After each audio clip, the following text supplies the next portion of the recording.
আমাদের মস্তিষ্ক দুটি ভাগে বিভক্ত, একটি বাম ভাগ এবং আরেকটি ডান ভাগ।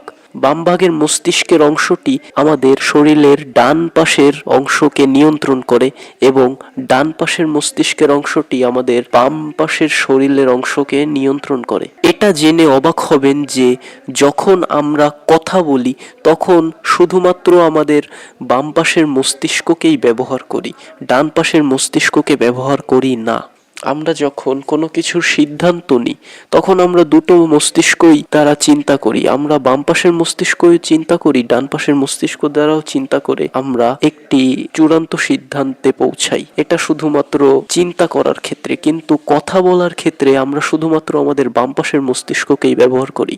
আমরা যতটুকু চিন্তা করি তার মধ্যে কিছু অংশ আমরা বলি, অর্থাৎ আমরা দুটো মস্তিষ্ক দ্বারাই চিন্তা করি, কিন্তু শুধুমাত্র বাম পাশের মস্তিষ্কের চিন্তাগুলোকেই আমরা মুখে বলে থাকি।